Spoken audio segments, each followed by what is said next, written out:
Alright, welcome back YouTube. Today we have an update on the Uncle Mikes IWB holster. And you guys may be asking me, how can I update after it only being 24 hours since my IWB review? Well, I took a little time out of my morning, which started around 11 o'clock, and I put some stitches in here. And I'm not sure if you can see them. You probably can see the bottom ones here. But I did stitch a good portion. Oh yeah, you can definitely see them back there. A good portion of this holster corner. Now I told you guys that if I pinched here, turned upside down, the gun didn't fall out. Well, here's my PPS. We will again empty, empty, empty. Decock. Mag still empty.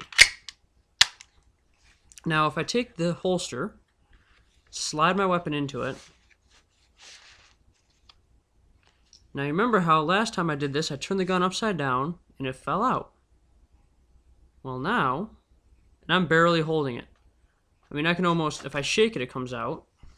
But if I put it back in, now that's tight in there. I got the stitches going here. Everything's working real nice. Turn it upside down. Gun does not fall out. I'm barely holding on to it. I mean, I'm holding on to the clip there. I'm not squeezing anything. So, if I put in a few stitches in it, did solve my retention issue. Now, the only other issue I think I might have is now the clip is a little turned sideways, a little turned in from being stitched, because the stitches are so close to this clip here. But I really don't think that's going to be an issue once I get it on my pants and it just stretches it back out. It's not going to pop the stitches. They're hand done double thread stitches. I did this by hand this morning. We tried to do it on my girlfriend's sewing machine, but it couldn't handle the thickness of the nylon and the interior in here. So we ended up having to do it by hand. The way it affects my draw is it doesn't. It holds it better, but my draw is still silky smooth, despite the fact that I just pulled it out of my hand. It is still very, very smooth. Very smooth draw, and very easy to put back in. Even though I have these stitches here, the gun just kind of slides right into its spot. Even if I put it a little off center, you know, if I take it and I put it in like this, it just slides up into its spot. It doesn't pop the stitches. It doesn't stress these out.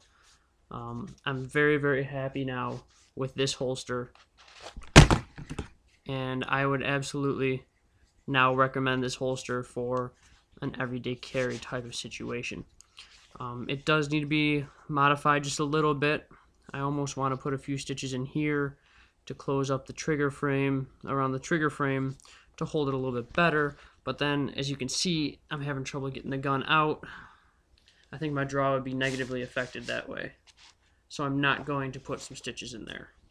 But stitches right here work really well. The gun draws nice. The gun sits nice. The gun doesn't come out when I flip it over. Goddamn webcam. So I'm really, really quite pleased with this modification I did to my Uncle Mike's holster. And I feel that if you were to buy this holster, it would have to be modified in this way for the PPS at least. I'm not sure about other weapons, but for the PPS it definitely needs to be modified a little bit to make it the correct fit.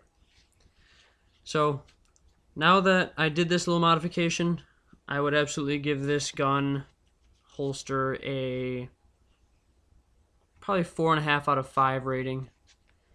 It still has the problem with being too high on my back because of where the clip's positioned, but now it doesn't have the retention issue. And if you like holsters that sit high on your back, or if you're a little bit bigger of a stature than myself, you really shouldn't mind this holster at all.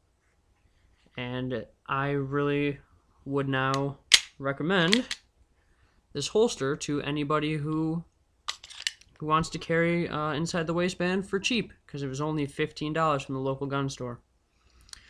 Alright guys, if you have any questions, comments, concerns, please feel free to comment below, and I will respond the best I can. You guys have a good one. Till next time.